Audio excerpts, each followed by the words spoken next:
Hey, Ivan, thank you so much for your patience. We've had a little bit of technical issues with with the webinar camera here, so I think unfortunately you won't get to see Manfredi's beautiful face. You'll have to make do with me. Yeah, but welcome. This is the webinar, The Power of Data Growth Hacking for Online Marketplaces and Sharing Economy Platforms. I've been really looking forward to this, and I'm very sad that I can't see you, Manfredi. Well, at least for everyone's sake, it might be better. I'm sure they're probably quite happy to see your pretty face rather than mine. Trust me, everyone. It's a gain here. It's a win-win.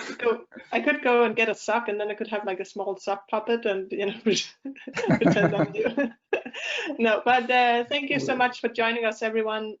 Just before we get started, a few housekeeping rules. To the right-hand side, you should see a place where you can put in questions. We will try and make this as interactive as possible, so please make sure that you do ask questions throughout the discussion, and I will try and throw them at Manfredi when it kind of fits in without interrupting too much. But it's just nice. I know that there's a lot of people who have been looking forward to this and probably have a lot of questions. So please don't hesitate. I think it becomes a lot more organic discussion as well if we have you guys pitching in. I think maybe a brief introduction to the two of us. I can start because I'm the least interesting, and then you can continue. So Sigurd is my name. Working for Bezedo, we do content moderation for online marketplaces. I've been doing that for forever, since 2002.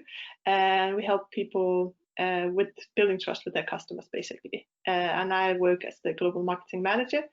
And I was put in touch with Manfredi through a joint friend, Elle Tucker, who also does marketing for marketplaces. We have another webinar with her, so check that out if you're interested. And I'm very glad she put us in touch because you are very smart. And I think one of the things I mentioned when I shared the information about this webinar on LinkedIn was that you do these fantastic updates on LinkedIn. And I think people should definitely follow them. Very interesting. So over to you, Manfredi. Well, thank you very much for the kind words. So yeah, my name is Manfredi. I started working in tech about 15 years ago.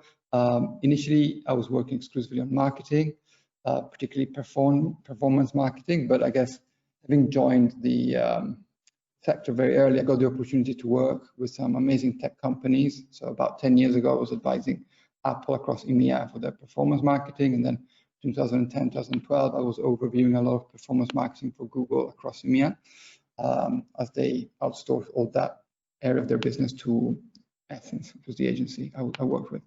And then since 2012, I've been in different ways involved with startups, sometimes as an employee, sometimes as a ad hoc advisor, sometimes a consultant. And then I started to get involved also on the product side. And so I've seen kind of how very small companies work and how very large firms work. And then what else? In kind of 2016, I did a postgraduate degree in strategy and innovation, and that's where I really understood platform business models and the importance of network effects.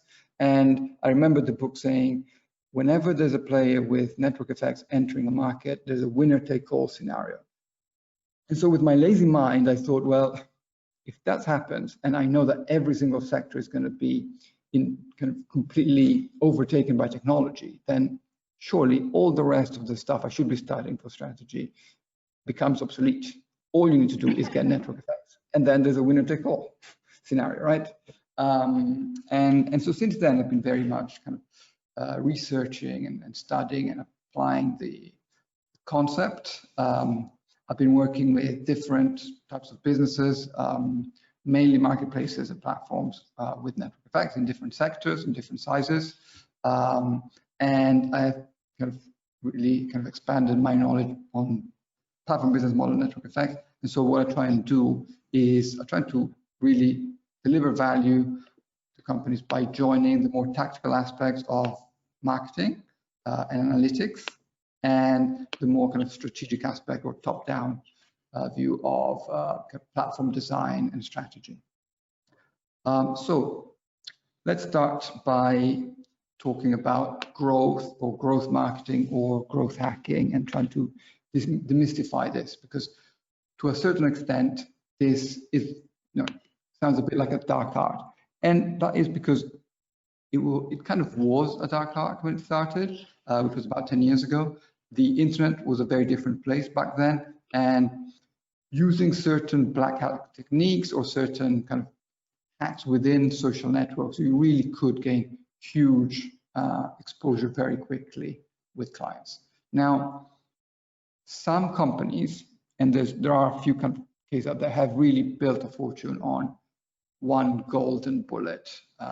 But the reality is that that kind of hack, that kind of quick win today is almost impossible. It's almost impossible to find, right? So you shouldn't plan on that. And the truth is that growth hacking today is not about quick wins. It's a process in which people work. It's a bit like agile, if you like. And so it's kind of encompasses many different areas of the company. It's about breaking down silos so that different functions within a company can align their efforts to work together towards a common metric, which is sometimes the top line metric, sometimes the bottom line metric, sometimes something else. We'll explore this in more detail later. But fundamentally, if you studied marketing, you remember about the 4 Ps. So there is, product, pricing, promotion, and place. And growth hacking is trying to put those together, create collaboration so that it becomes more likely that you hit the goal. I really like that you're comparing this to Agile, actually, because it's kind of the same thing, right? Agile only works if the entire company is involved and on board, and it's the same for growth hacking, right? Exactly, it's exactly that. And it doesn't necessarily have to touch absolutely everyone. HR and finance, for example, don't necessarily need to be part of it. Although in some companies, actually, they're trying to put even KPIs there to make it as data-driven as possible. And these processes, look very different in different stages for marketplaces. I think there are basically 3 stages. Stage 1 is about reaching liquidity. And that can be split into different areas again. One is about designing a minimum valuable product or a minimum lovable product or a minimum viable platform. And there are different tactics to do that. You want to be, of course, as lean as possible. That's really a kind of a deep product function. And then, of course, you need to solve what's called the chicken and egg problem, right? It's like, how do you join demand and supply when you don't have neither of them? Now, there are about 20 different kind of tips and tricks and hacks and methodologies and tactics that have been documented to solve that problem. So I have been, since the first marketplace I worked in was 2012, and I remember thinking that it was an impossible task to solve. There are actually a few ways to solve it. One is, you start just servicing one side and then you expand. That, for example, can be by building a SaaS solution, which then develops into a marketplace. Now, not every SaaS solution can develop into a marketplace. You should have a platform strategy before you start with the SaaS, but SaaS is a good way into the market. You can, for example, start narrow, right? So Amazon now does everything and anything, but the reality is they only started with books in the US. You could subsidize supply, right?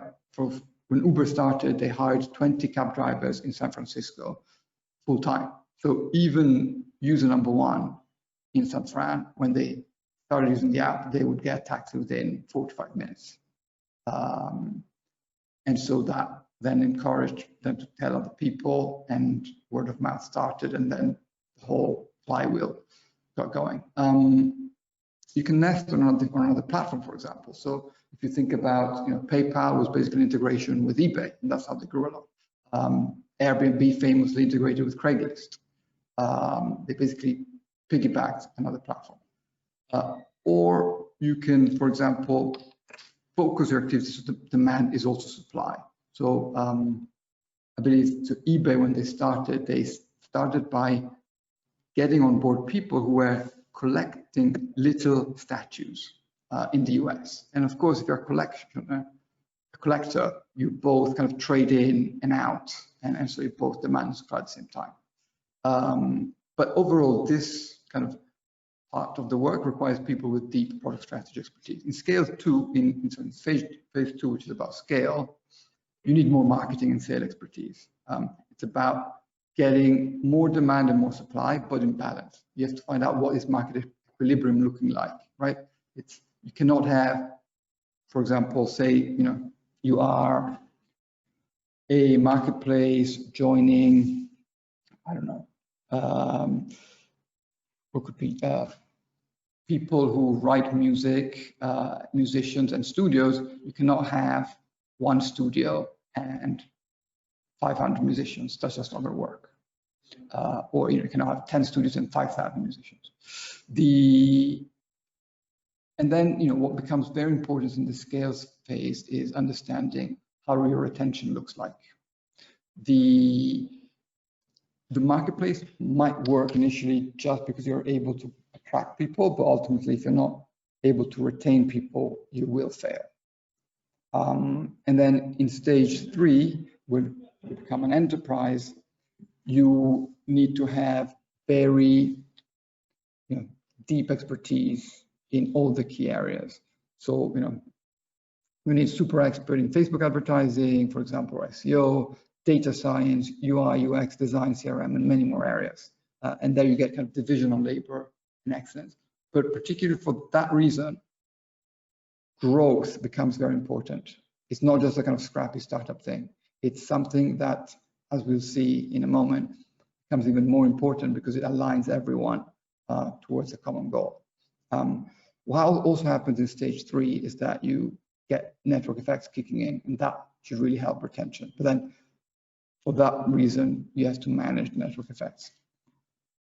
Yeah, I mean, it's actually really interesting that you bring this up, because a lot of the time when I speak to people, they have this notion that growth hacking is something that works for like a 2-person company when they are just starting out, and it's like an entrepreneur thing.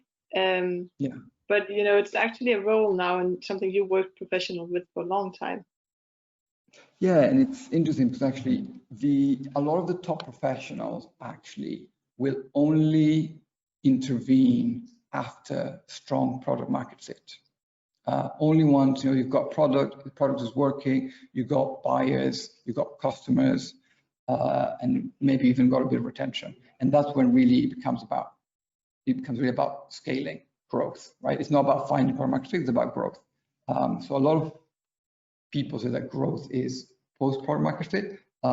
Not everyone. I happen to think that actually you can start and collaborate and work across marketing product before product market fit. Frankly, I think it's harder if you start working. Finding product market fit is harder than finding scale in phase 2. But as I was saying, the bigger you get, the more of an impact this approach can have. And the reason for that is that it's developed around a few key frameworks. One is, of course, product market fit, right? And for those who are not familiar with it, product market fit means that you have a set of customers who truly get the value you're delivering to them. And that set of customers is willing to pay for your product and to stick with you because they see and recognize that value. There's no question whether your product is good or not. It's only a matter of who finds it good and who doesn't. Another key concept is that of the North Star metric. And I think this is kind of fascinating. And the North Star metric and the growth model are 2 pre-framework and are the kind of base of growth and the methodology of work as growth. And why I find it beautiful is that, so I think it really is connected to strategy in a way, because initially, as I said, I used to work a lot with big tech companies doing performance marketing at huge scale, right? And when you do that, you are potentially delivering huge amount of customers, and you actually, very often you are the person in the company that delivers most revenue, but not necessarily you are the most important person in the company, because the truth is that generating revenue is not the same as value creation. And when companies want to grow at scale over the long term, they have to create value. And that's what the North Star metric is about, is you take your mission. For example, your mission is educating, making accessible, valuable education to third world countries, right? And then from there, you create one metric that will represent that. That could be number of people who have completed the courses in emerging markets. And so what's beautiful about it, I think, is that particularly if you have a strong mission based around values, that everybody then works towards that. And so you don't get into situations where people are trying to kind of rig the system and just kind of optimize a single metric. But, so for example, some people might be trying to get loads of people to the website. Others might be trying to get people to convert, but then, the value of those customers might be very low and they might have a low lifetime value. Some people might optimize lifetime value, but might make it very hard for people to onboard into the platform, and so on, right? If everybody's aligned towards one metric, the North Star metric, and everybody knows what they're working towards, and then below that, you start creating a hierarchy of KPIs for which different teams or different people are responsible for. Now, if you've ever done any kind of exercise similar to this one, you will have struggled. And that is because no growth model is ever perfect. It can't be, right? So even your North Star metric might have a counter metric next to it. And even a North Star metric can go wrong. But what matters is that more or less, you're going in the right direction. You know that if your North Star metric is going up, your company is growing. And ultimately, it aligns everyone, and then you need to have different people who are responsible for different KPIs. But there needs also to be kind of collaboration between different teams so that you can have conversations that are intellectually honest about them. And if one damages the other, then you kind of come to a resolution in order to ensure that the collaboration between the two optimizes and maximizes the performance of the North Star metric. So as you will imagine, analytics plays a key value, a key role in doing this. And in my experience, getting analytics right is extremely difficult. And very few companies manage to score even 6 out of 10 in terms of quality for what they're tracking. That can also be reassuring, right? So don't think, if you are having problems with analytics, pretty much everyone is, right? I think the way to tackle that is set your North Star metric, look at the KPIs, and this should be probably between 4 and 6 KPIs that directly impact the North Star metric.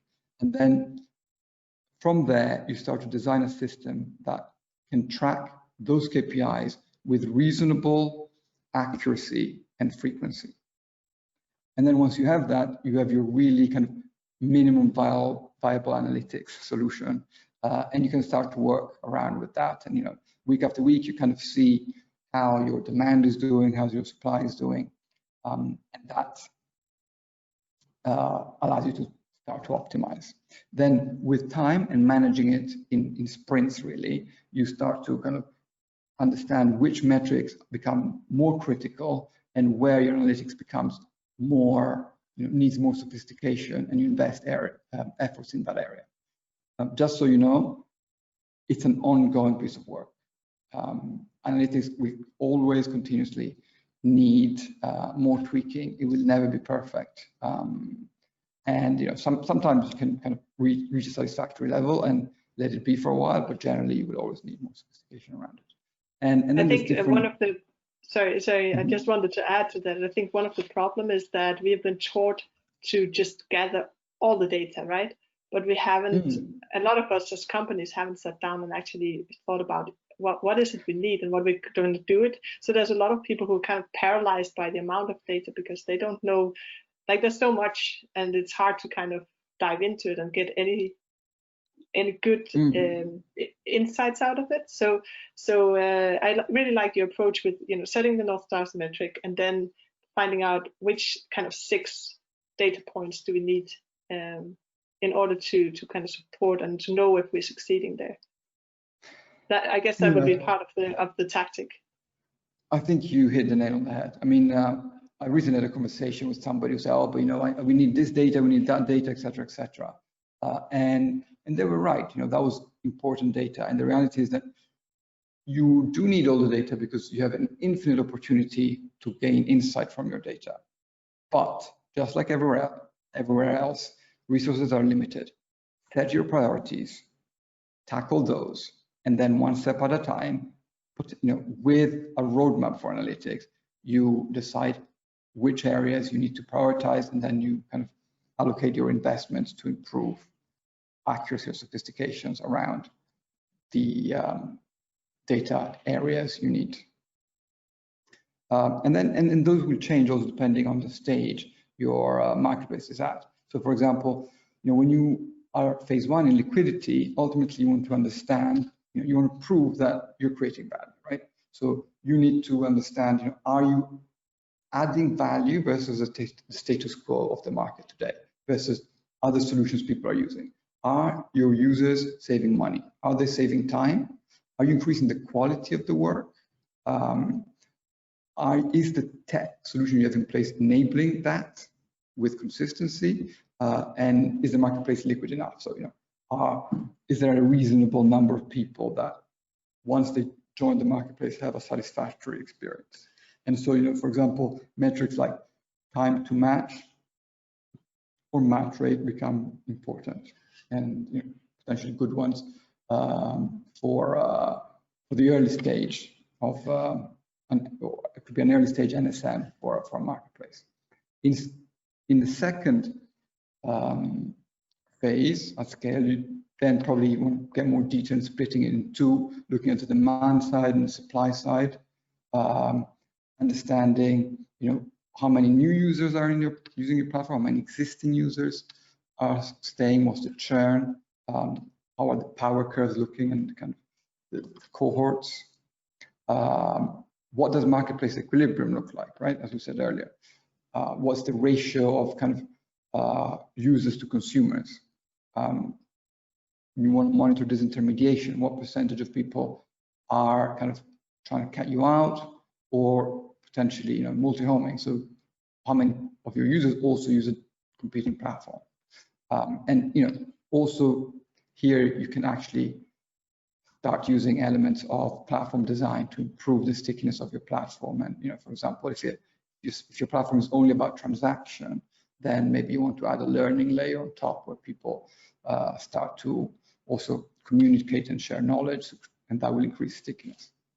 At the enterprise stage, here it becomes tricky because, in all fairness, the correlation between demand and supply become very strong, and so there are kind of constantly moving targets. I don't have first-hand experience of doing this exercise of designing a growth model for a very established, huge scale platform.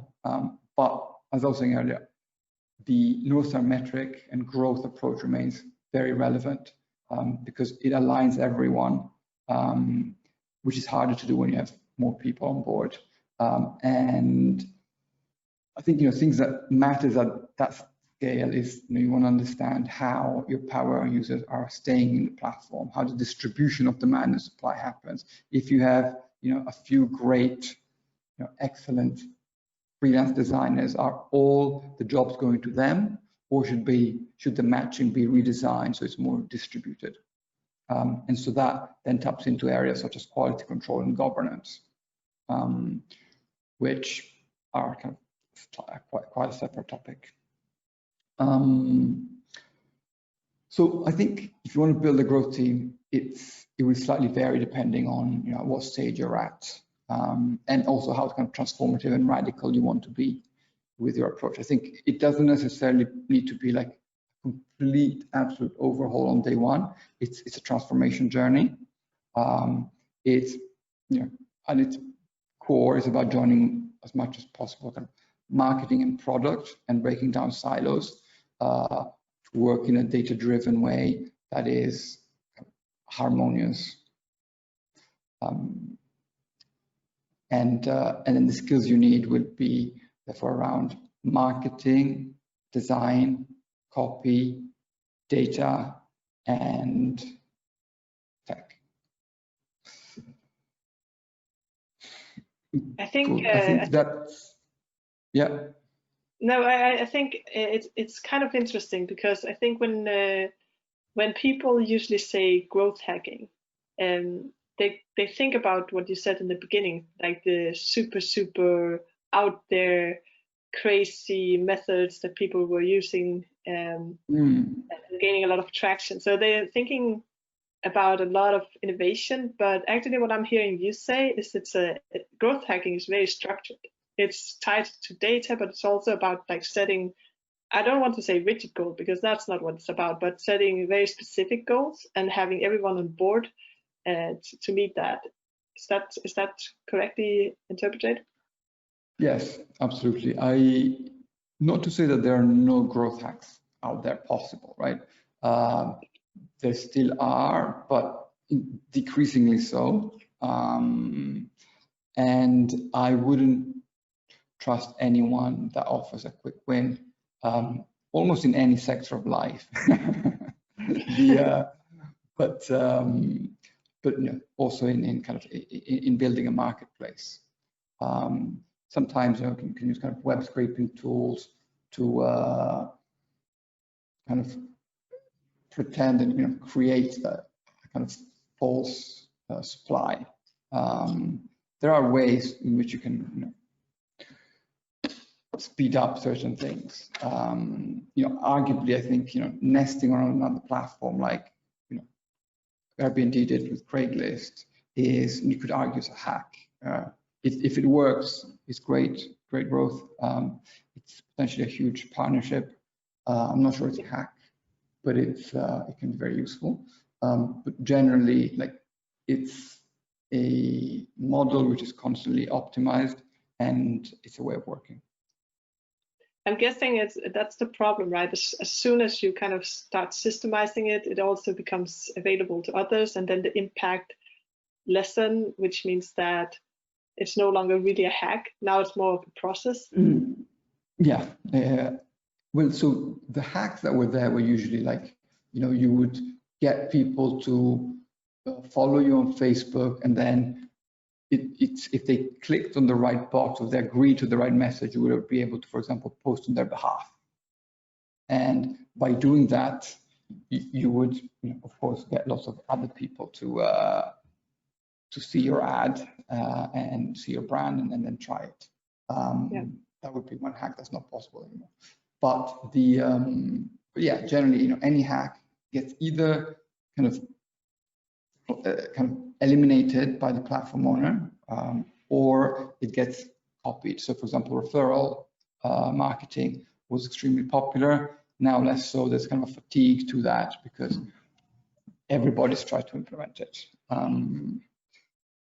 And so, generally, if you think about how quickly the marketplace, the market reacts to things, it becomes very difficult to, particularly at the early stage of a company, come up with a competitive advantage or like something which is new and people can't imitate it. But probably, what becomes the strength of a company is how quickly it learns and reacts to the surrounding, and this methodology of working really caters well for that, I think.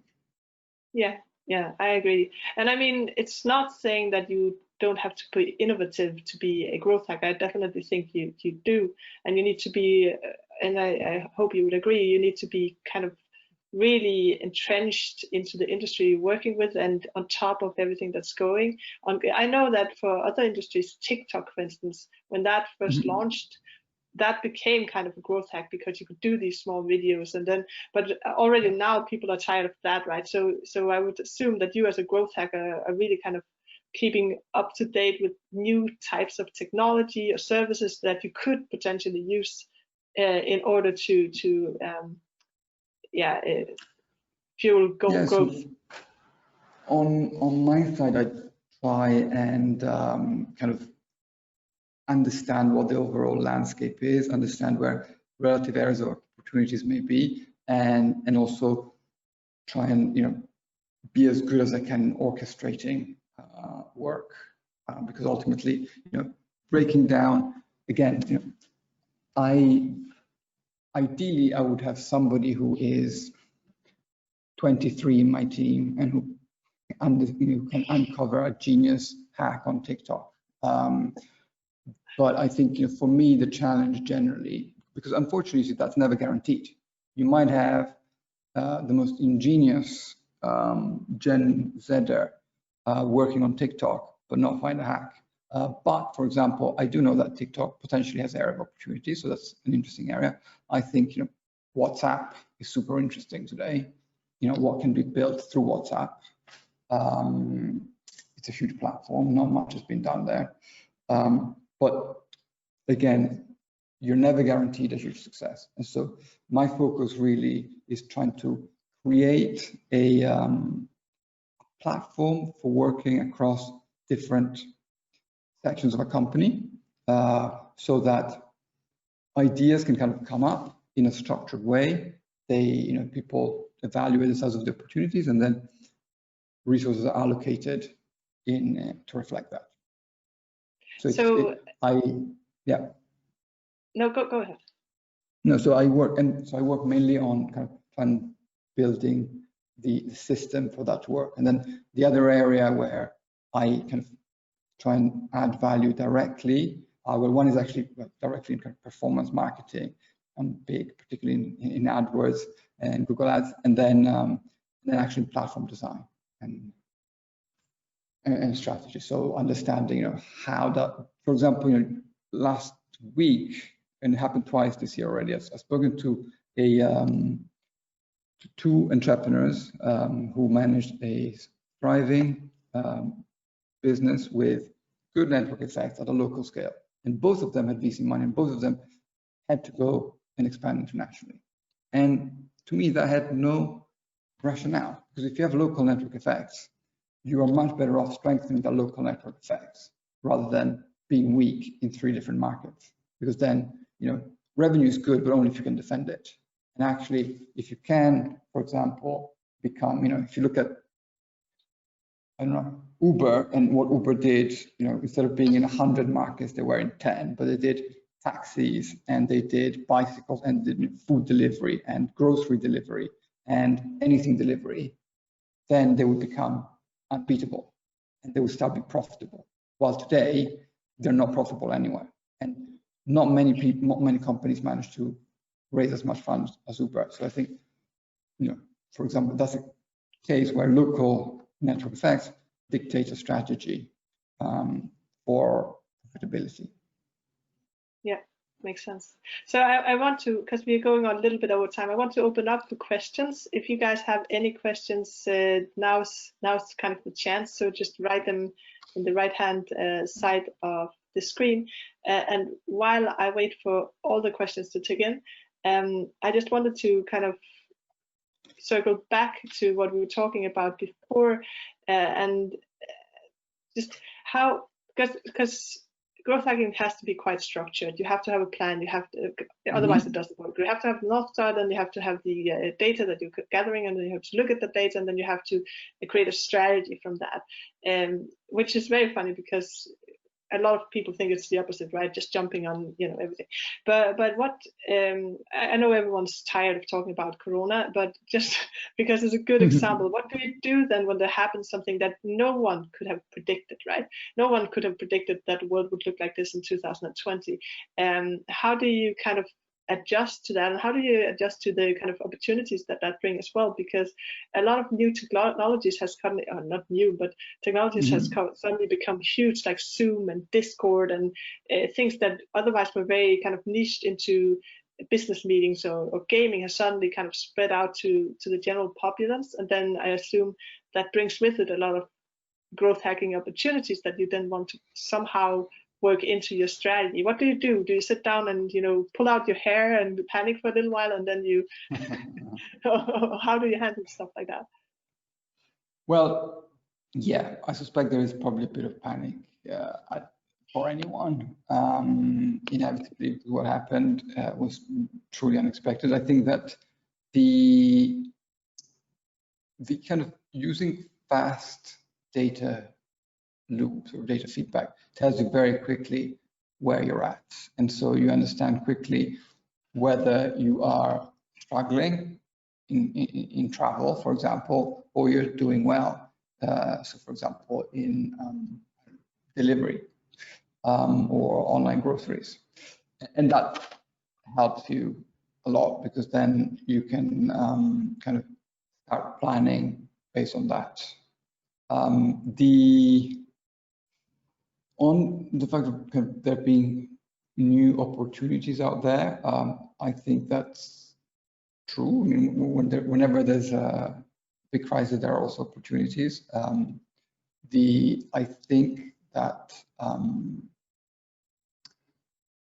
well, so one thing that I've seen is that, you know, in certain areas there was certainly a kind of, they were cheaper. It was easier to buy traffic. So, you know, there was certainly 1 or 2 months where Google and Facebook had, you know, some areas of efficiency for buying, but that has gone now. That's not the case anymore. Yeah, I mean, fundamentally, it's fast data allows you to react quickly. Yeah, so basically what you're saying is that as with all growth hacking techniques, it's gone, or the fast wins. I think, yeah, the fast wins, I think, have gone. I think that again, if you're sophisticated with your growth model, then you're looking at cohort data. And so you want to understand, you know, the new users you're acquiring, how valuable are they? You want to see if your old users have changed their patterns, for example. And these are actually, you know, really the very important distinctions, right? Understanding if, you know, maybe month on month revenues remain the same, but that is because, you know, a lot of new users have come in, but your old users have stopped using the platform, or, you know, they started using it a lot less. Or, for example, there's a lot more transactions, but they are lower value. And that then should inform your strategy. Great. We have a question from David. He's asking, I love the idea of minimal lovable product, as sometimes the idea of MVP is abused. Half-baked things are launched and a failure is used as an excuse to stop innovating. Can you say more about how you draw the line between a lovable product and a non-lovable one? That's a great question. Good question. Very good question. And I don't think anybody can fully answer that. I recently read an article by Steve Blanks, which is basically the guy who created the lean startup ideology. And I felt that even his view wasn't particularly revealing.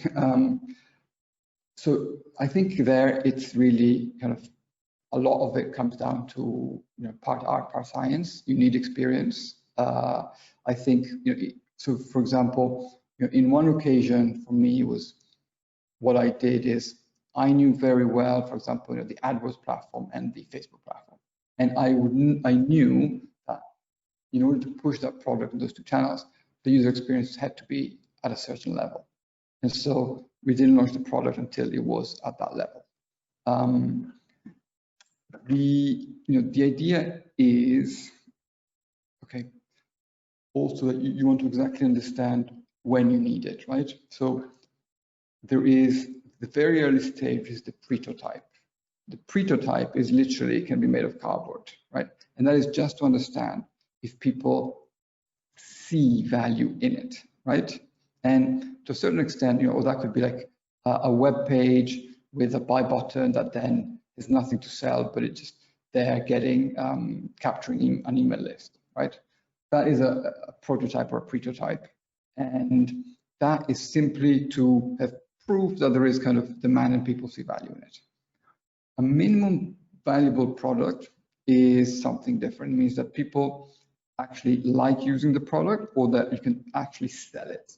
So there you're going like 1 or 2 steps further up, right? Because it means that you can actually, if you can sell it, it also means that basically with money, you're already kind of going into scale.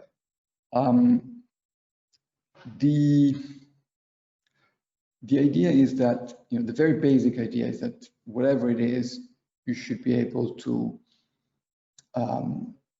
deliver value with that, right? So what is the absolute key value that people need? Now, problem is that the way people perceive value differs, and different segments of users have a different use for your product.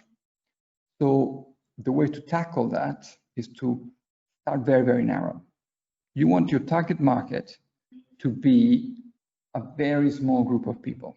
It can literally be, you know, a group of, here I'm talking about B2C because I have more experience in B2C, but it's literally like a group of 10,000 people, or even less, like even 1,000 people.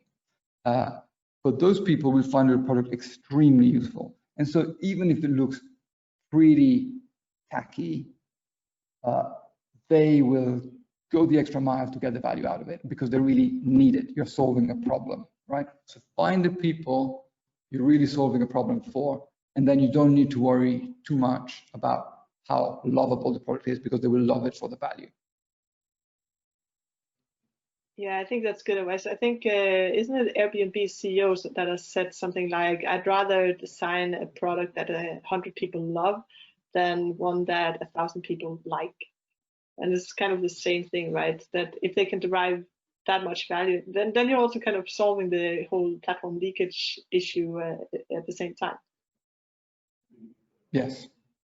Yeah, exactly. Of course, you know, if you're doing it for a marketplace, you have, you know, the challenge of the MVP is a bit different, right? It's more the chicken and egg problem. It's like, how do you get to that point where you have demand and supply when you start without having any of those? Because you know, a lot of the value the product delivers generally comes from the matchmaking. Makes sense. So we don't have any other questions. If anyone has someone, because you know we're running quite late. If anyone has a final question, okay, we got one right now. Where do you, Maria asks, where do you recommend learning more about cohort analysis?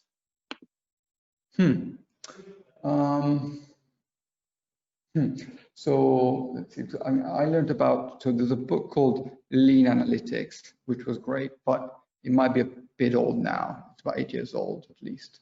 But that was a very good kind of introduction to the whole topic, I think. So that's a recommended read. Otherwise, yeah, there's nothing else I can recommend. There's loads of sources that describe it, but none that I know. I think it's a good follow-up question to that maybe is, where do you kind of keep up to date on growth hacking techniques? Do you want to spill the beans there, or is it just a general, keeping up with the industry? Well, that's okay. I try and, so there's 2 ways to create value for me in a marketplace or platform business. One is by improving things like, you know, how do you get traffic? How do you get people to the website? How do you convert them? How do you, you know, turn them into customers? And how do you have the right messaging and copy so that they stick around? And that's one area of focus. The other one is platform design. So how do you create a platform that delivers, can have strong network effects? Now, for the first, I tend to read articles from people like Andrew Tran, Brian Balfour, Casey Winters, yeah, Andy Jones sometimes. The second area, which is more about platforms, well, I have kind of alerts, so I kind of get a bit from everywhere, but generally, Simone Cicero and the Boundaryless team always have great content. Bezedo has some great content.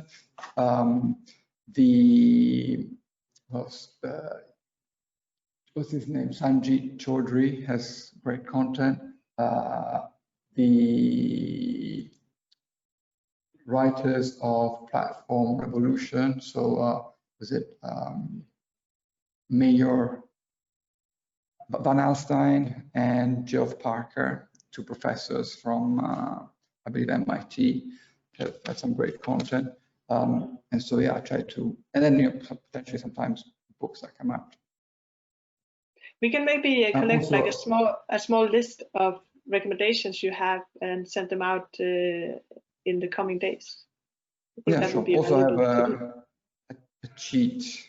I'm part of a group of kind of a big WhatsApp group of about 100 practitioners in Europe, and so sometimes, if I have a question, we kind of exchange notes, and then I run a focus, kind of a little forum of like 5 to 10 experienced practitioners that meet once a month, and so we have a kind of growth aperitivo one evening a month where we exchange experience. So basically, you're growth hacking. Yeah, exactly. So I think if there's no other questions, we're going to wrap up with a final question, just for fun. If you're looking out there right now, Manfredi, what is the most kind of interesting marketplace you see right now?